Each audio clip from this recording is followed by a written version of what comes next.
comunicare significa intanto essere qua e non altrove.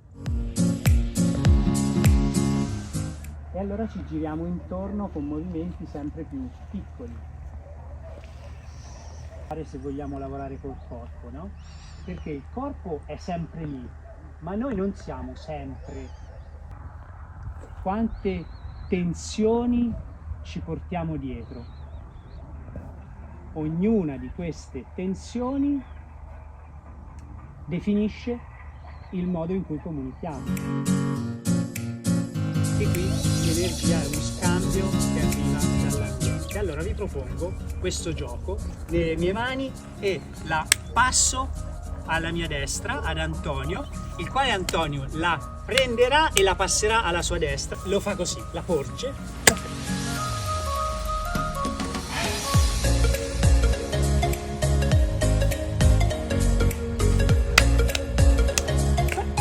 Ok, cambiamo e lo facciamo scegliendo la persona a cui tiriamo l'energia.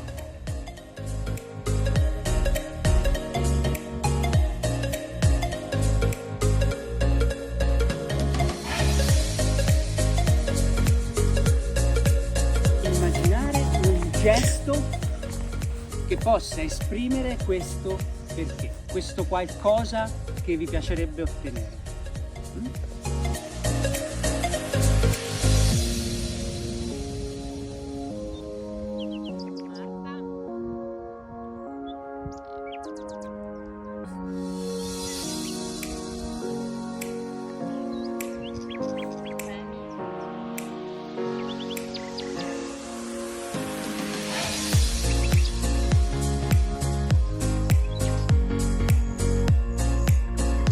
Viene fuori un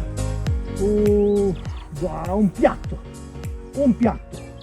e allora come un cameriere che non fa cadere il piatto, guarda quanto sono bravo, guarda, mostra, e poi guarda che so fare, sotto così, senza far cadere niente, su, senza far cadere niente dal piatto, senza far cadere. Questo è il cameriere, l'esercizio del cameriere.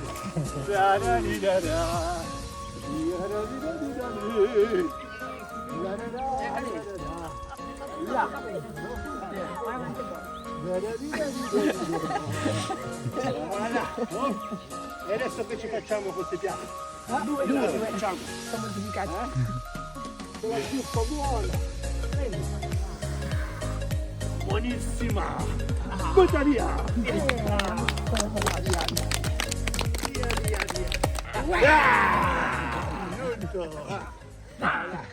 Prendo, passo intorno qui e offro. Inspirare.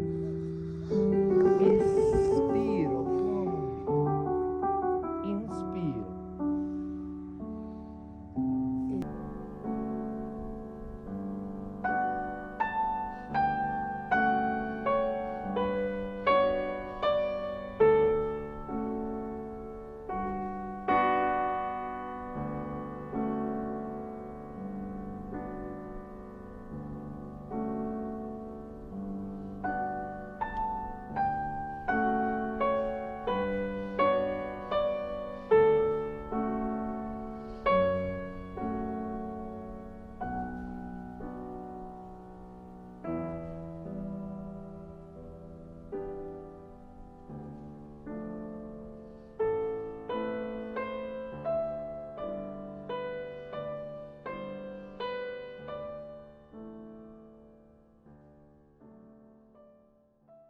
Abbiamo usato il corpo, perché il corpo è il limite nostro e la nostra possibilità.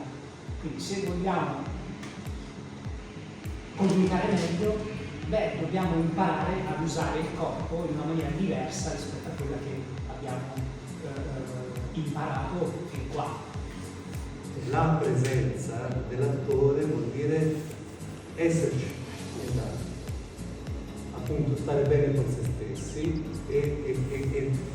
e trovare il piacere, il gusto, come adesso stiamo gustando il vino buono, no?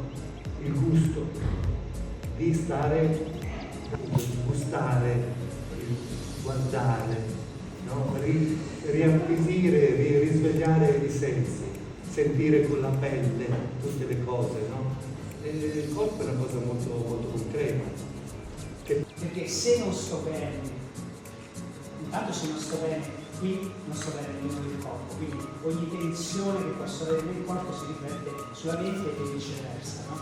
Quindi intanto questo fatto deve stare bene, dovrebbe essere proprio il livello zero del corso, no? Trovare una pratica o una serie di pratiche che ci aiutano a stare bene nel momento in cui siamo in una situazione che potenzialmente è stressante, no? Il fatto di parlare in pubblico, di doversi raccontare, dover in qualche modo apostrofare un gruppo, è una situazione che è oggettivamente stressante, quindi riuscire a mettere da parte, a pulire questa roba qua è fondamentale. Nel teatro, che è tutto un gioco, è una finzione, è una cosa finta, che ci permette di essere veri.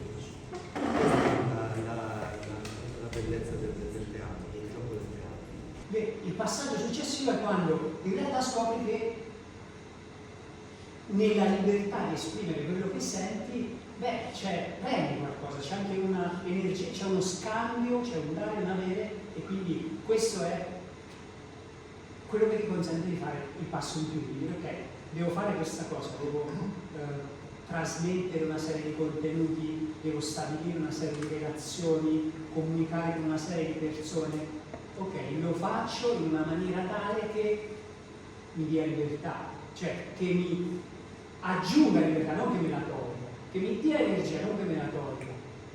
Nel corso di una vita ho appreso tutta una serie di meccanismi, strategie, procedure, cose per cui praticamente sono sempre nel mio spazietto. Una delle cose più importanti è proprio questa, quella di proviamo a vedere che succede se, cioè che succede se parlo, se uso la voce, se provo a comportarmi, a comunicare in maniera diversa rispetto a non so.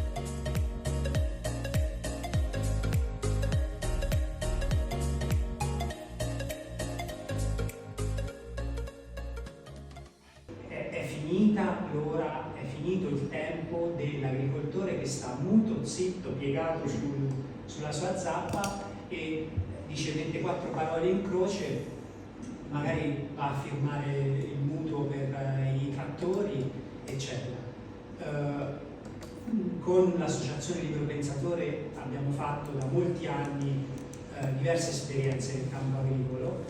Alla fine l'agricoltura è, tra tutti i settori economici, quello più vicino alla vita, perché è quello che ci dà da mangiare non metaforicamente ma realmente. Per esempio Andrea è uno, la Simona è due, quelli che conosco, Cristiano, Alessandro e immagino anche tutti voi siete persone che hanno scelto di stare in agricoltura non per fare un lavoro ma per fare la scelta di vita. Io perlomeno parlo anche per me, nel senso che anch'io ho scelto di confrontarmi con le cose che crescono e le cose di cui ti prendi cura come scelta di vita. Prima facevo professore a Bocconi, nelle business school, adesso faccio una cosa diversa. Come noi ci sono tantissime altre persone che fanno parte di una minoranza, chiamiamola minoranza più o meno illuminata, e lo scopo di Crescendo è quello di fornire ad ognuno di noi, di voi, noi, degli strumenti per poter far sì che la propria pianta individuale della propria idea di rapporto con la natura cresca.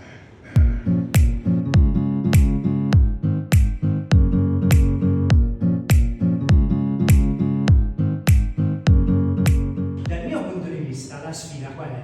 È quella di fare in modo che Cristiano Baldoncini, che fa dal seme al pane tutto da solo, senza macchinari, senza contributi, eccetera, e come lui, ognuno di voi ha una sua formula, una sua idea, un suo percorso.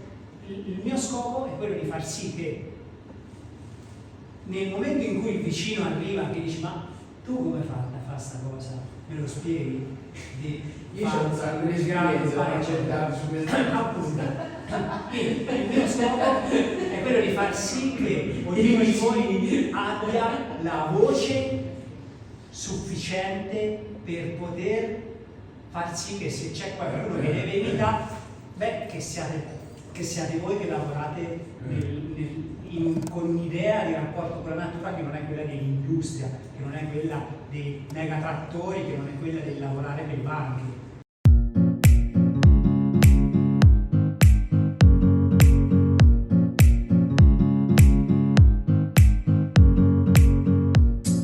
Cioè questa è l'idea di essere più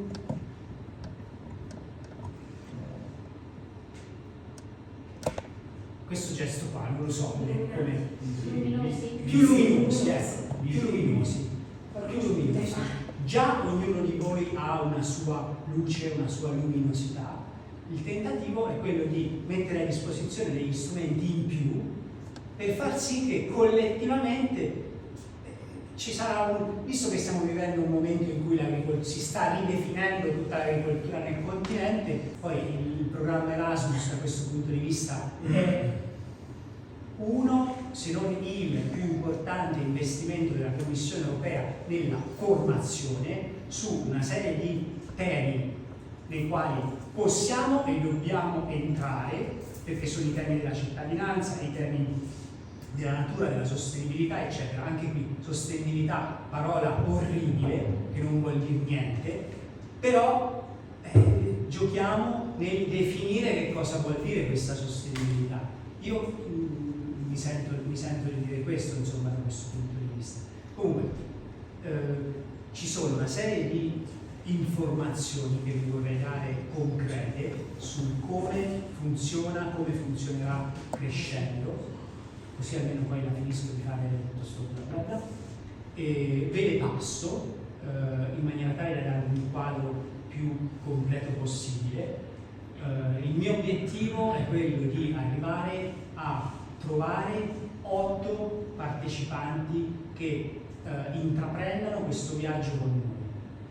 Non solo con noi, perché qua c'è solamente la squadra italiana, tra virgolette, ma questo è un progetto internazionale in cui è coinvolta anche un'associazione spagnola e la prefettura della provincia di Kocaeli, che è una provincia in Turchia che confina con Istanbul, che sta a cavallo tra il Mar di Marmara e il Mar Nero. Pensa un po'.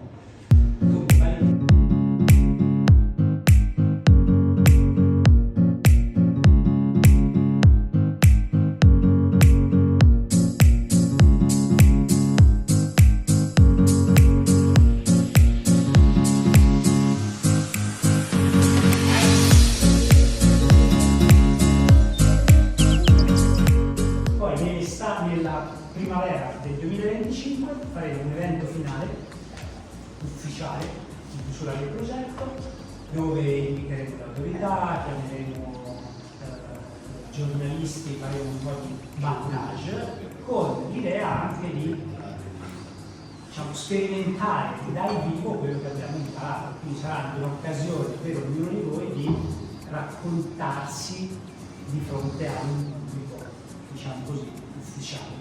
Mi immagino l'assessore di turno, il giornalista, le cose, saremo con collegamenti online dalla Turchia e dalla Spagna, quindi i partecipanti dei corsi spagnoli e turchi faranno la stessa cosa, parteciperanno online, faranno degli interventi e questo chiuderà il cerchio.